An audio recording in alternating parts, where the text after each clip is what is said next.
आज की ताजा खबरों की इस अपडेट में बात करेंगे देश भर की तमाम बड़ी और काम की खबरों के साथ ही सरकार की ओर से आज लिए गए कुछ महत्वपूर्ण फैसलों जारी किए गए कुछ नए नियमों की।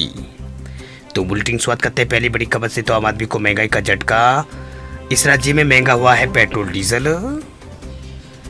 कर्नाटक की कांग्रेस सरकार ने आम जनता को महंगाई का झटका दिया। दरअसल कर्नाटक सरकार ने जो है पेट्रोल डीजल पर जो सेस जो है वो बढ़ाने का ऐलान किया है।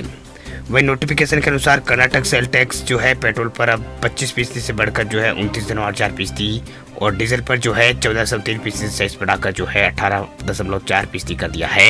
ये बदलाव जो है तुरंत प्रभावी होंगे।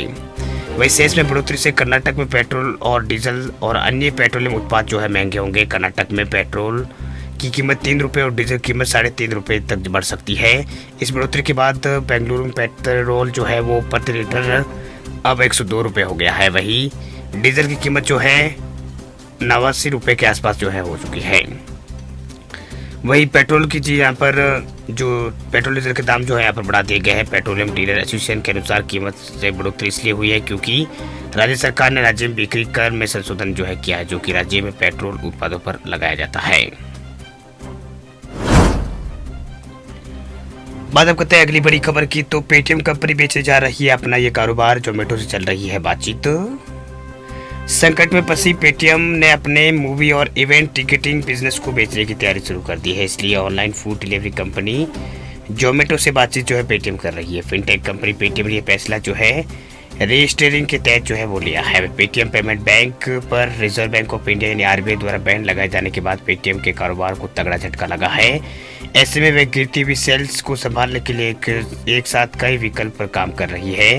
वही बड़ी संख्या में कर्मचारी की छटनी के साथ कुछ कारोबार को हटाकर पेटीएम अपने पेमेंट बिजनेस पर ध्यान देना चाहती है।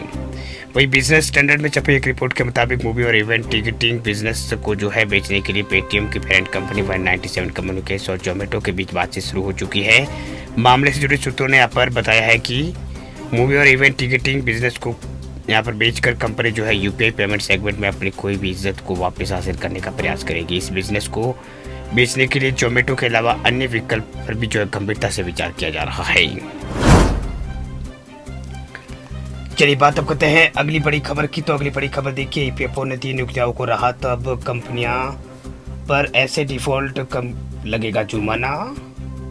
ईपीएफओ ने नियोक्ताओं और कर्मचारियों के लिए नियमों में कुछ बदलाव यहाँ पर किया है। दरअसल नियमों में ताजे बदलाव से जहां कर्मचारियों को झटका लगा है तो वही नियोक्ताओं को जो है बड़ी राहत मिली है। इसके बाद अब नियोक्ताओं यानी कंपनियों को कई मामलों में कम पेनल्टी का सामना करना होगा। दरअसल कर्मचारी भविष्य निधि संगठन ईपीएफओ द्वारा नियोक्ताओं के लिए जिन नियमों में बदलाव किया गया है वे कर्मचारी के पीएफ और इंश्योरेंस, पेंशन आदि के मदद से योगदान में डिफॉल्ट करने से जुड़े हैं। दरअसल नियमों के अंदर बदलाव की जानकारी श्रम मंत्रालय ने नोटिफिकेशन जारी कर दी है। दरअसल नोटिफिकेशन के अनुसार अब अगर कंपनी अपने कर्मचारियों के लिए पीएफ, पेंशन और बीमा में योगदान करने में डिफॉल्ट करती है तो उनके ऊपर कम पेनल्टी जो है वो लगेगी।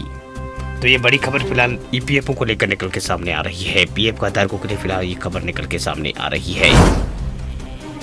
चलिए बात अब करते हैं अगली बड़ी खबर की। तो अगली बड़ी खबर रेल यात्रियों के लिए बड़ी खबर देखिए, वेटिंग टिकट का टेंशन अब हो जाएगा खत्म। रेलवे ने बनाया है ये प्लान। भारतीय रेलवे को देश की लाइफलाइन जो है वो कहा जाता है। आमतौर पर लंबी दूरी के लिए लोग जो है ट्रेन का ही इस्तेमाल करते हैं। वही भारतीय रेलवे हर दिन जो है यहाँ पर करीब 10,000 से ज़्यादा यहाँ पर भारतीय रेलवे पैसेंजर ट्रेन चलाता है। वहीं इन ट्रेनों में करोड़ों लोग जो है रोजाना सफ़र करते हैं। फिर भी जो है कई बड़े त्यौहार और छुट्टियों के सीजन में कंफर्म टिकट मिलना पाना बहुत ही मुश्किल हो जाता है। लेकिन अब बहुत जल्द ही ट्रेनों के अंदर वेटिंग टिकट की टेंशन जो है खत्म हो जाएगी। जैसा रेलवे ने ट्रेनों में सीटों की डिमांड और सप्लाई के अंतर को पूरा करने के लिए लगातार रेलवे काम कर रही है। वह रेलवे ने वेटिंग टिकट की समस्या को खत्म करने के लिए पटरी बनाने पर फोकस जो है वो दिया है। रेल मंत्री अश्विनी वैष्णव ने कहा है कि इस बार गर्मियों में पहले के मुकाबले 10 गुना ज़्यादा ट्रेनें चलाई जाई यहाँ पर ट्रेनें चलाई गई है। वे पिछले साल छठ के अवसर पर 4 गुना अधिक ट्रेनें चलाई गई थी। वह साल 2024 में रोजाना 14 किलोमीटर पटरी जो है बिछाई जा रही है। पिछले 5 वर्षों में 35,000 किलोमीटर तक जो पटरी जो है वो बनाई गई है। तो रेल मंत्री ने ये बात कही है। वैष्णव ने आगे बताया है कि साल 2014 में रोजाना जो है 4 किलोमीटर पटरी तैयार की गई है। अगर हम रोजाना 3,000 ट्रेनें यहाँ पर बढ़ा दें तो वेटिंग टिकट की समस्या जो है बिल्कुल यहाँ पर खत्म हो जाएगी। तो ये बात उन्होंने यहाँ पर कही है और ये कहा है 2032 तक संभव हो पाएगा। चलिए बात अब करते हैं अगली बड़ी खबर की। तो अगली बड़ी खबर देखिए, एसबीआई बैंक ने दिया है झटका, पर्सनल और कार लोन किया है महंगा, अब देना होगा ज़्यादा ब्याज। भारतीय स्टेट बैंक ने अपने लोन की ब्याज दरों में बढ़ोतरी कर दी है। इसका मतलब यह है कि अब आपको कार, होम और पर्सनल लोन लेना थोड़ा महंगा पड़ेगा। दरअसल एसबीआई ने अपने जो MCLR जो है उसमें जो है 0.10 यानी 10 बेसिस पॉइंट बढ़ोतरी कर दी है। MCLR वो न्यूनतम ब्याज दर होती है जिससे जो है कम पर जो है यहाँ पर बैंक जो है लोन नहीं दे सकते। अगर आप भी 1 साल के लिए लोन अगर लेते हैं तो आपको जो है 8.5% की दर से ब्याज देना होता है, लेकिन ये दर जो है बढ़कर जो है 8.75% हो गई। पहले 8.65% थी, अब उसको 8.75% कर दिया गया है। SBI के ऑटो लोन के लिए जो है 1 साल के MCLR और पर्सनल लोन के लिए 2 साल का MCLR इससे यहाँ पर जोड़े होते हैं। वह है अगर हम यहाँ पर अलग अलग समय के लिए अगर बात करें तो MCLR की बात करें तो ये 8.10 से लेकर 8.95% तक होंगे।